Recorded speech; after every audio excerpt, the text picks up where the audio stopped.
क्यों नहीं एनआरसी के लिए हां बोल देते हैं, उसके बाद ये मुद्दा ही खत्म हो जाएगा।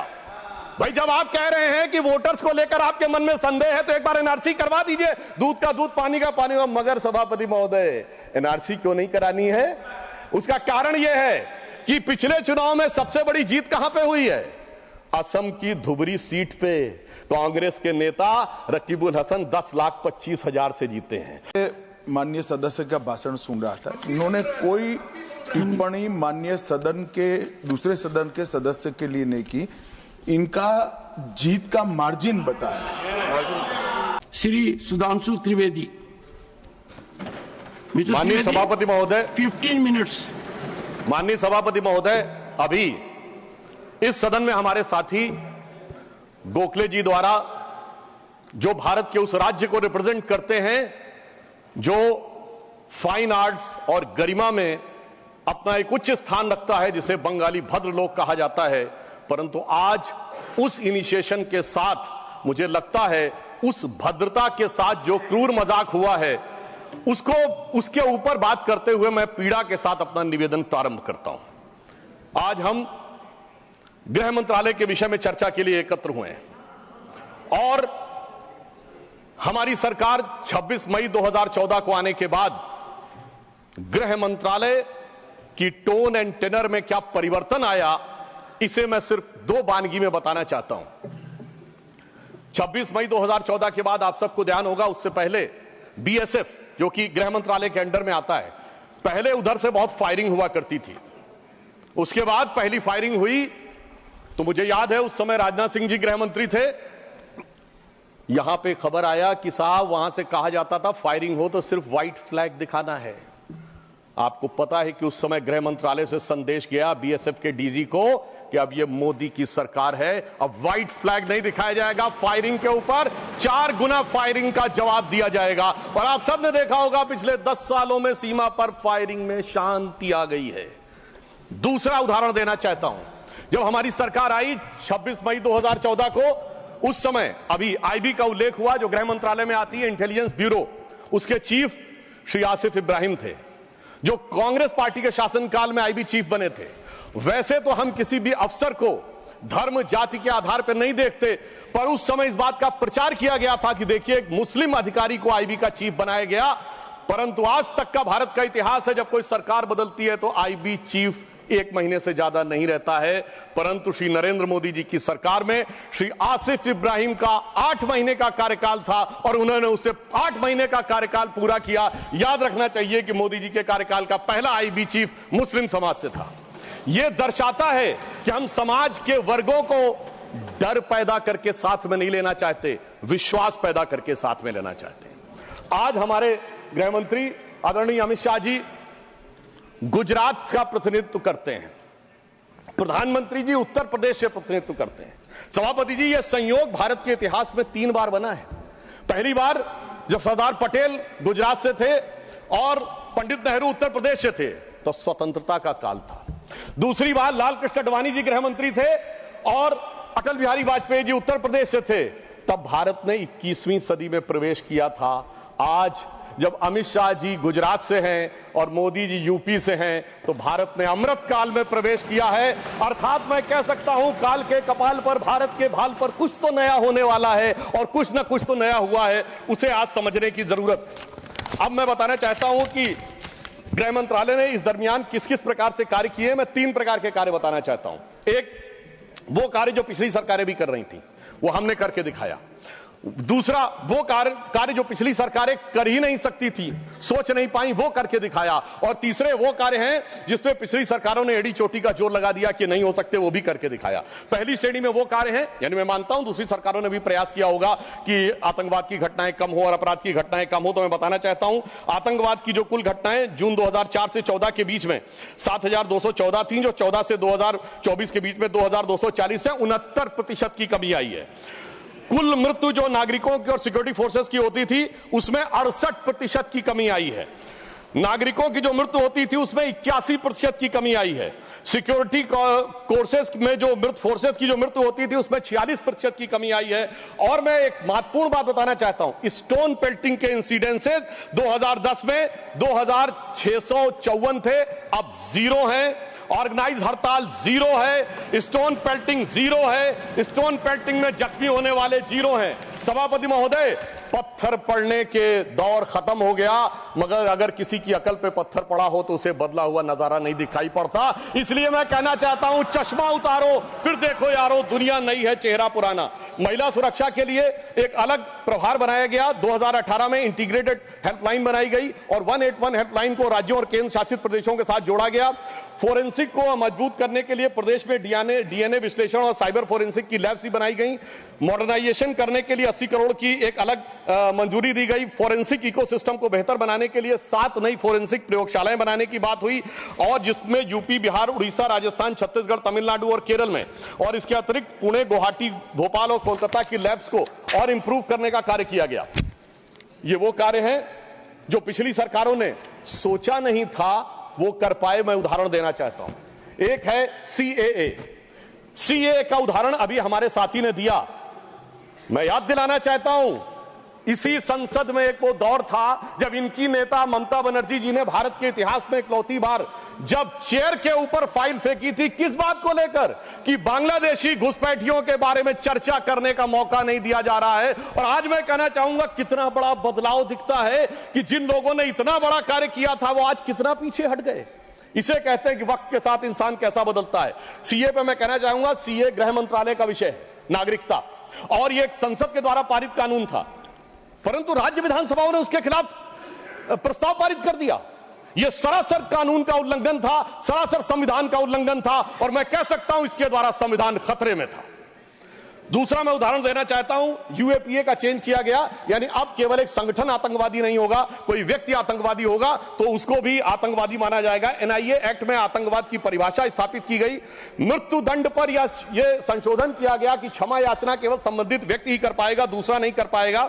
आपदा के लिए विशेष धनराशि की व्यवस्था की गई, और नक्सलवाद को समाप्त करने में अभूतपूर्व सफलता हमें मिली है। अभी दिसंबर के महीने में हमारे गृह मंत्री अमित शाह जी नक्सलवाद प्रभावित क्षेत्र में सीआरपीएफ के कैंप में पूरी रात गुजार कर आए हैं। जो लोग ये कहने का प्रयास करते हैं कि इसको डर और किससे वो, उससे उनको समझने का प्रयास करना चाहिए।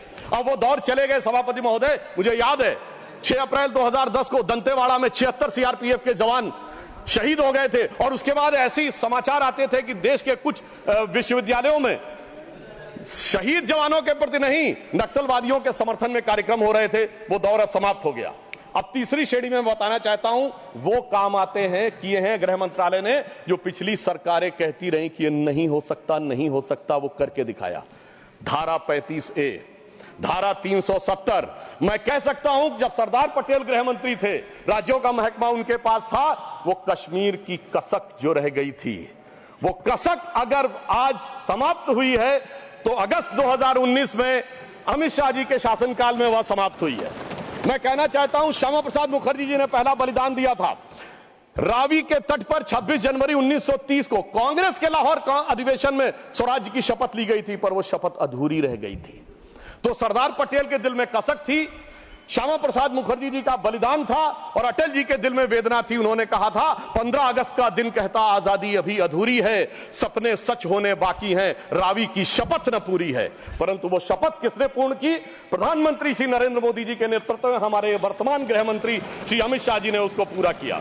और इसी के साथ मैं एक पंक्ति में कहना चाहूंगा, इतना बड़ा परिवर्तन भारत के इतिहास में आया कि अपनी सरकार की तरफ से और प्रधानमंत्री जी की तरफ से कि दर्द की रात गई, गम के जमाने भी गए, और मोदी जी के हिम्मत से कई दाग पुराने भी गए। इसके अलावा जो कश्मीर में बड़ा परिवर्तन आया, मैं एक उदाहरण बताना चाहता हूं। अभी हमारे साथी ने डर का उल्लेख किया, तो मैं बताना चाहता हूं 10 सितंबर 2024 को भारत के पूर्व गृह मंत्री सुशील कुमार शिंदे जी का बयान था कि मैं गृह मंत्री के रूप में जाता था तो डल लेक में मैं गृह मंत्री के रूप में होता था, और डर के मारे उनकी क्या हालत होती थी, वह शब्द संसदीय नहीं है। तो मैं अपनी स्वरचित पंक्ति में कहना चाहूंगा, हमारे साथी सब समझ जाएंगे कि लहूलुहान थी घाटी और झेलम डरी हुई थी, खामोशियां रातों की दिन में भरी हुई थी, और दहशत का था वो आलम कि डल लेक घूमने में गृह मंत्री के पग के नीचे धरती फटी हुई थी। और आप समझिए आज हमारी स्थिति यह है कि हमारे गृह मंत्री वो हैं जिनको देखकर आतंकवादियों की छाती फटने लगती है और आतंकवाद के समर्थन करने वालों के छाती में दर्द होने लगता है। सभापति जी, मैं कहना चाहता हूं, उनकी सरकार और हमारी सरकार में यह अंतर था जो भारत की परंपरा में है। उन्होंने बहुत दिन नाग पंचमी की, नागों को दूध पिलाया, हमने जन्मेजय का नाग यज्ञ करके दिखाया जिसमें सारे नाग आकर समाहित हो गए। तो मैं एक पंक्ति में कहना चाहूंगा, कश्मीर घाटी को लहूलुहान करने वालों सुनो, एक भी शहीद हुआ जवान नहीं भूले हैं और दूध भी पिलाते हैं परंपरा हमारी मित्र, किंतु नाग यज्ञ का विधान नहीं भूले। और मैं ये कहना चाहता हूं, दूसरा उदाहरण, एक सिर्फ दूसरा उदाहरण, हमारे कांग्रेस के युवा नेता जिन्होंने तथाकथित भारत यात्रा निकाली, उसी कश्मीर कहते हैं कि हालात नहीं बदले। इस पूरे देश ने वो दृश्य देखा जब भैया और बहन दोनों सुरक्षित वातावरण में मधुर मनोभावों के साथ बर्फ के गोले के साथ खेलते नजर आ रहे थे। और ये वही कश्मीर था जहां उनके गृह मंत्री के पैर के नीचे धरती फटी जा रही थी। इतना बड़ा बदलाव भी दिखाई नहीं पड़ता। मैं पूछना चाहता हूं मेरे भाई कि अगर आप ये कहना चाहते हैं वही कश्मीर था जहां ऐसा इसके झंडे दिखाई पड़ते थे, जहां पाकिस्तान जिंदाबाद के नारे दिखाई पड़ते थे, वहां पर अगर आरजी और पीजी दोनों एक साथ सुरक्षित थे, एसजी भी खुश रही होंगी, मुझे लगता है जीजा जी को भी खुशी का एहसास होना चाहिए। मैंने किसी का नाम नहीं लिया है। और इसके लिए गृह मंत्री जी को साधुवाद देना चाहिए कि कश्मीर में इतना बड़ा बदलाव देखने को मिला है, कम से कम इतना तो करना चाहिए। और मैं अपने साथियों से कहना चाहूंगा जो उनके नेता बोलते हैं डरो मत, हकीकत का सामना करो कि कितना बदलाव आया है, इसको स्वीकार करो, डरो मत। डरने का काम देश के विरोधियों के लिए छोड़ दो हमारी सरकार ने। इसके अलावा हमारी सरकार के समय में इंडियन पैनल कोड को भारतीय न्याय संहिता के रूप में जो बदलाव किया गया वो एक महत्वपूर्ण बात है। परंतु मैं सभापति महोदय यह भी बताना चाहूंगा कि जब भी किसी चीज की तुलना हो तो तुलनात्मक होनी चाहिए। जब हमारी सरकार आई और गृह मंत्रालय का दौर आया तो उस जमाने में क्या अंतर था सिक्योरिटी में और आज क्या बड़ा अंतर है। राष्ट्रीय सुरक्षा सबसे प्रमुख दायित्व है। जैसा कि हमारे साथी ने कहा, लॉ एंड ऑर्डर तो स्टेट का सब्जेक्ट है, पर राष्ट्रीय सुरक्षा गृह मंत्रालय की बात मैं पूछना चाहता हूं। हमारी सरकार आने से पहले दिल्ली में धमाके नहीं होते थे क्या? मुंबई में नहीं होते थे? चंडीगढ़, गुवाहाटी, लखनऊ, फैजाबाद, जयपुर, नागपुर, हैदराबाद, कौन सा ऐसा शहर का जहां धमाके नहीं होते थे? चलती ट्रेन में धमाके, चलते बस में धमाके, लोकल ट्रेन में धमाके, और लिखा रहता था बस अड्डे पे धमाका, रेलवे स्टेशन पे धमाका, लिखा रहता था छूना नहीं, धमाका हो जाएगा। मगर इसके बावजूद आज वो केवल दक्षिण कश्मीर के 4 जिलों तक सीमित हो गया है। इसके बावजूद इतना बदला हुआ नजारा नजर नहीं आता है। यह दर्शाता है कि कितना पूर्वाग्रह की दृष्टि है। और यह भी मैं बताना चाहता हूं, इस सरकार, पिछली सरकार के शासनकाल में जांच के अंदर किस प्रकार का कार्य हुआ, मैं 2 चीजों का उदाहरण देना चाहता हूं। समझौता एक्सप्रेस केस दुनिया के इतिहास का इकलौता केस होगा कि पहले वहां सरकार जांच कर रही थी कि पाकिस्तान ने कराया, अचानक यू टर्न ले लिया और तथाकथित हिंदू आतंकवाद पे आ गए। किस आधार के ऊपर? आरोपी के रूप में असीमा आनंद जी का जेल में इंटरव्यू। मैं पूछना चाहता हूं जेल में इंटरव्यू कैसे हुआ? बजाय इंटरव्यू लेने वाले पे कार्रवाई होने के पुलिस के सामने दिया गया बयान एडमिसिबल नहीं होता है और इंटरव्यू के आधार के ऊपर चेंज कर दिया। जबकि डेविड कोलमैन हेडली की तीसरी पत्नी फौजिया का अमेरिका में दिया इंटरव्यू है जिसमें सीधे सीधे उसने कहा कि यह पाकिस्तान का इन्वॉल्वमेंट था। दूसरा उदाहरण देना चाहता हूं, इशरत जहां केस। यह दुनिया के इतिहास में इन्वेस्टिगेटिव एजेंसी में एक अद्भुत उदाहरण होगा कि पहले भारत की आईबी और सीबीआई दोनों कह रही थी कि इशरत जहां आतंकवादी है, फिर अचानक सीबीआई ने स्टैंड चेंज कर दिया और कहा वो आतंकवादी नहीं है। मगर सभापति महोदय, आईबी चीफ कहते रहे कि वो आतंकवादी है। यानी ऐसा विचित्र उदाहरण था कि एक ही सरकार की 2 एजेंसी एक दूसरे के खिलाफ बोल रही थी। और जब हमारी सरकार आई और वो हलफनामा बदलने का आधार पूछा गया तो सभापति महोदय फाइल गायब थी। यह दर्शाता है कि सिक्योरिटी का किस प्रकार से मजाक उड़ाया गया। 26/11 का हमला हाफिज सईद ने कराया, यह इनकी सरकार मानती थी, मगर हमारे कई सम्मानित नेता उस तरफ बैठे हैं जो कहते थे आरएसएस ने कराया। सिक्योरिटी का जिस प्रकार का मजाक इनकी सरकार में उड़ाया गया है, यह दर्शाता है कि वो सिक्योरिटी किस प्रकार की थी।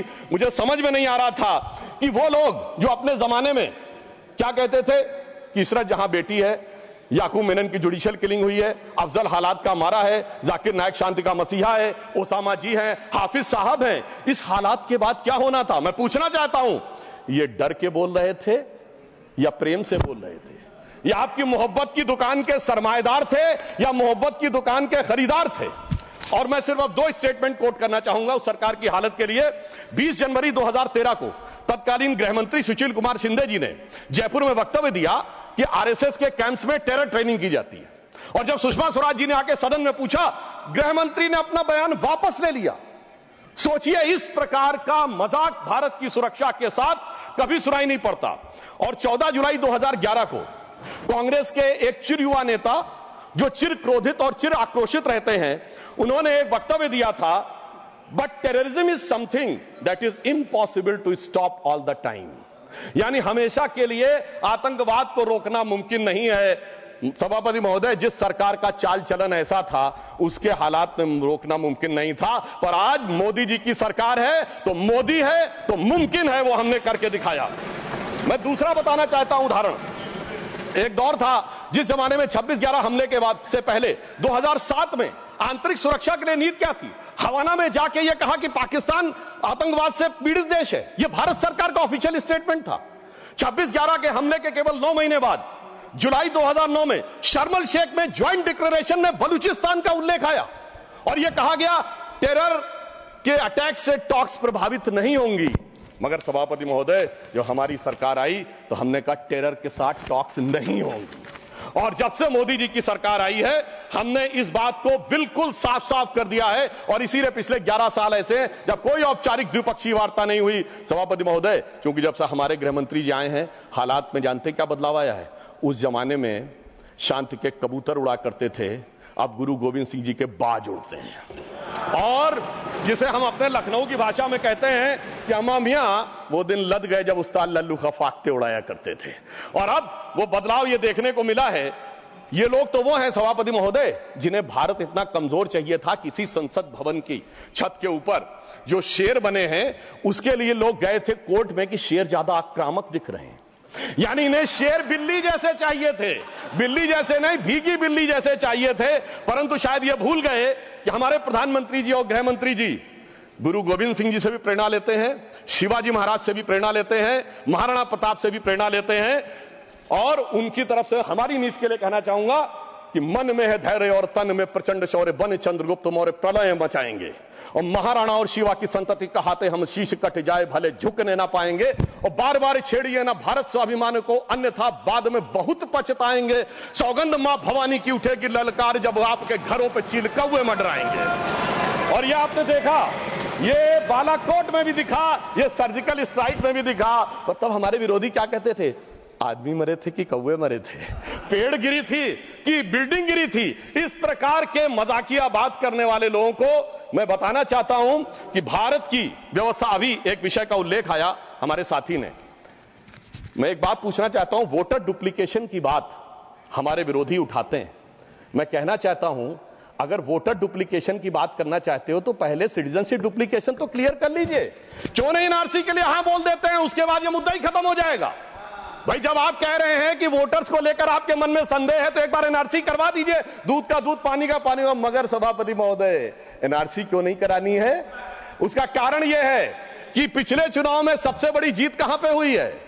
असम की धुबरी सीट पे कांग्रेस के नेता रकीबुल हसन 10,25,000 से जीते हैं। और असम के जो हमारे साथी यहां बैठे होंगे, धुबरी को मिनी बांग्लादेश कहा जाता है। तो इसलिए एनआरसी नहीं करानी है, मगर डुप्लीकेशन का मुद्दा उठाना है। मैं पूछना चाहता हूं जो लोग इस विषय को उठाना चाहते हैं। सर मैंने तो बोला ही नहीं, मैंने तो सिर्फ ये तारीफ की वो जीते हैं। I have just put up the facts and nothing personal. I have said he has got the biggest. Sir हमने तो सिर्फ एक डाटा बताया है। Sudhanshu ji, take your seat. Honourable members, एक second, 1 second. Honorable members, my very extensive ruling is there that this House, the Council of States, is well within its rights to discuss conduct of any person, including member of that House. Not, I will look into it. Look here. 1 second. One second. Honorable HM. मान्यवर, मैं बड़े ध्यान से माननीय सदस्य का भाषण सुन रहा था। इन्होंने कोई टिप्पणी माननीय सदन के दूसरे सदन के सदस्य के लिए नहीं की। इनका जीत का मार्जिन बताया, वो रिकॉर्ड का हिस्सा है मान्यवर, भारत के चुनाव आयोग के रिकॉर्ड का हिस्सा है। और इसमें अगर थोड़ा ऊपर नीचे होता होगा 2-5 हजार, तो कल भाई लेटर देकर सुधार देना सुधांशु। नहीं, एक सेकंड। माननीय सदस्यगण, इसी सदन में जब तत्कालीन सदन के नेता पीयूष गोयल जी ने लोकसभा के सदस्य जिन्होंने विदेश में जाकर भारत पर कुछ टिप्पणियां की थी, वो मुद्दा उठाया तो एक पॉइंट ऑफ ऑर्डर रेज किया गया और पॉइंट ऑफ ऑर्डर का मैंने निर्णय दिया और मैंने कहा कि अपने रूल स्पष्ट हैं और रूल ये कहते हैं कि लोकसभा के सदस्य के बारे में चर्चा यहां हो सकती है। अंकुश एक है नियम में, नियम बहुत स्पष्ट है कि आप आरोप नहीं लगा सकते और आरोप लगाते हो तो सभापति को सूचित करो। मैंने बारीकी से तत्कालीन सदन के नेता पीयूष गोयल का बयान देखा। उन्होंने लोकसभा के सदस्य के बारे में जो कुछ कहा वो हूबहू लंदन में उन्होंने कहा और चूंकि वो भारत विरोधी था, as it is I have to give my ruling. Sudhanshu ji, you will conclude tomorrow. The house stands adjourned to meet at 11 a.m. Thursday, the 20th of March 2025, with one clarification from my side. When I was talking about jurisdiction, the jurisdiction was with respect to CBI and not IB.